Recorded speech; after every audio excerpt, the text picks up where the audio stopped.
Assalamualaikum warahmatullahi wabarakatuh, dan selamat pagi untuk seluruh siswa juga staf pengajar dari institusi lembaga pendidikan khususnya di MAN 2 Malang yang berada di Kecamatan Duren.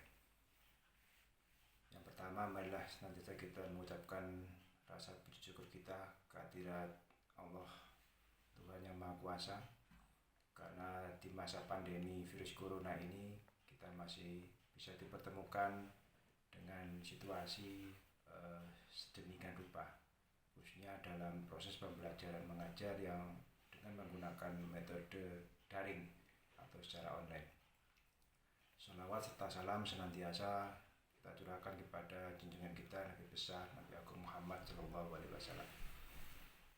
Bapak Ibu sekalian yang kami hormati, adik-adikku, memperkenalkan diri tentunya sebagai pembukaan kami. Perkenalkan, nama saya Bayu Jatmiko. Keseharian saya bertugas di Kecamatan Duren selaku Sekretaris Kecamatan Duren. Dan masa pandemi ini terhitung mulai bulan Maret, kami diberikan tugas tambahan sebagai Ketua Gugus Tugas COVID-19 Kecamatan Duren. Bapak Ibu sekalian yang kami hormati, adik-adikku, sesuai permintaan dari institusi lembaga pendidikan, pada hari ini kami akan sedikit menjelaskan tentang sekelumit tentang corona atau COVID-19. Bahwa pembukaan corona ini kita harus memahami pengertian juga asal muasal, sehingga kita tahu apa yang kita hadapi tentang corona atau wabah ini. Adapun sesuai dengan yang dirilis oleh WHO bahwa sebenarnya corona ini merupakan simbian atau penyebutan koloni yang telah ditemukan sebenarnya sejak tahun 1960. Terdapat 20 simbian atau jenis dari corona, yang dari 20 ini sekitar 12 ini hanya untuk hewan atau tidak berimbas kepada manusia. Bisa berimbas pun hanya meminimalisir, tidak ada efek yang berarti. Kemudian dari sisanya 8 ini bisa kepada hewan, tapi sangat bisa berimbas kepada manusia. Maksudnya bisa dari hewan ditularkan kepada manusia, atau dari manusia yang telah ditularkan atau karier ini kepada manusia yang lain. Nah, dari 8 ini ditemukan 3 yang dianggap sangat berbahaya. Yang pertama, seperti yang dulu ada namanya SARS, terus MERS. Kalau tidak salah, 2 simbian ini yang sebelum ditemukan COVID-19 yang berada di Hong Kong atau di daerah Cina, juga di daerah Arab. Kemudian di tahun 2019 akhir ini ditemukan turunan dari SARS atau CoV-SARS-2 atau disingkat oleh WHO dinamakan COVID-19. Nah, virus ini yang berkembang di Wuhan dan menyebar di seluruh dunia, sudah di atas 200 dunia yang telah dinyatakan terkena COVID-19. Sehingga dari apa yang telah kita dengarkan bersama, kita tahu bahwa virus ini sudah ada sejak lama, tetapi simbian yang baru ini ditemukan atau terjadi pada akhir tahun 2019. Adik-adik sekalian yang kami hormati, tetapi dari perbedaan 3 ini sebenarnya COVID-19 dianggap lemah. Kok bisa? Karena secara rate kematian ini dinyatakan dibandingkan SARS dan MERS atau MERS penyebutannya ini sangat kecil, yaitu sekitar 3,4%. Namun apakah yang berbahaya? Nah, COVID-19 ini sangat berbahaya adalah tingkat penyebarannya atau sangat mudah menyebar. Ibaratnya seperti mobil ini sangat cepat sekali, tetapi bodi atau kerangkanya ini tidak kuat. Sehingga ketika dia dalam kecepatan tinggi kemudian dia menabrak, maka mobil ini bisa diasumsikan cepat hancur. Nah, semacam pelapis yang ada di COVID-19 ini sebenarnya sangat lemah, atau semacam lemak yang ini bisa dihancurkan manakala kita rajin kemudian kemudian disiplin untuk membersihkan area tangan, wajah kita dan sekitarnya. Sehingga langkah-langkah upaya sesuai protokol kesehatan, tentunya kita wajib untuk mensterilisasi area khususnya tangan kita yang sering-sering bersentuhan dengan benda ataupun manusia. Kemudian kurangi sentuhan, menyentuh apapun, bersalaman, dan sekiranya juga menjaga jarak dengan antar personal. Juga tidak terlalu lama di ruangan atau indoor yang sekiranya hiruk-pikuk, sesak, tertutup, dan ventilasinya yang kurang bagus. Ini sangat disarankan oleh WHO. Kemudian gunakan masker secara benar.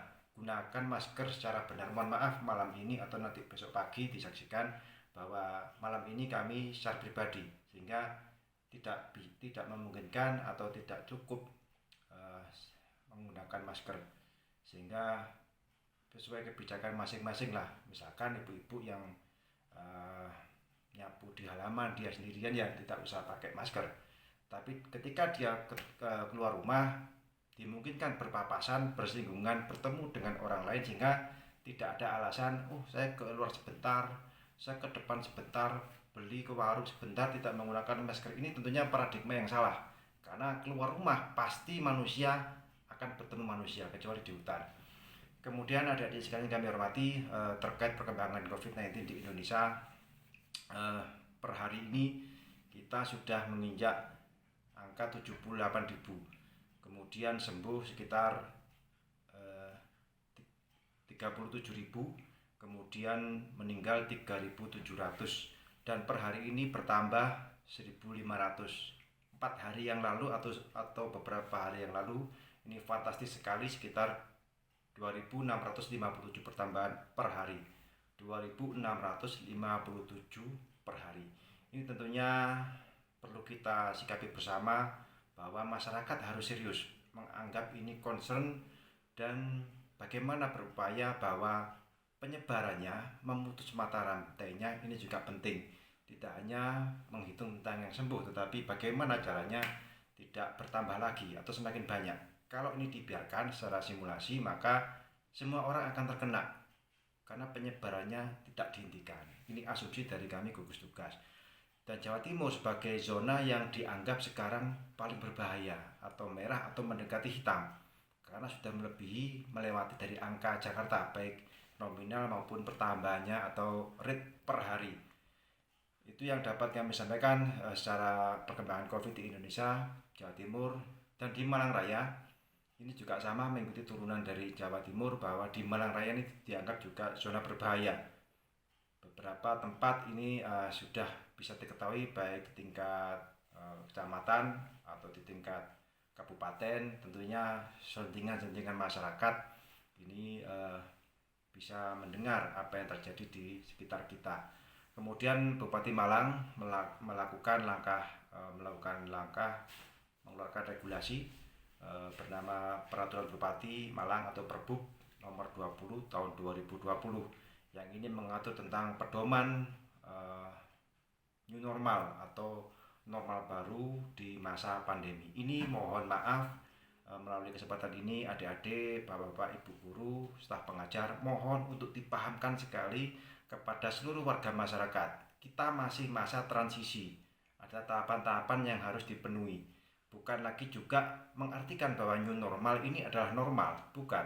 Bahwa new normal adalah suatu kebijakan pemerintah untuk melihat bahwa masyarakat ini butuh ekonomi, perekonomian, juga sendi-sendi dasar kehidupan, mata pencaharian. Sehingga protokol kesehatan, kami ulangi, protokol kesehatan merupakan salah satu dari sekian langkah yang ini harus ditaati secara disiplin oleh warga masyarakat.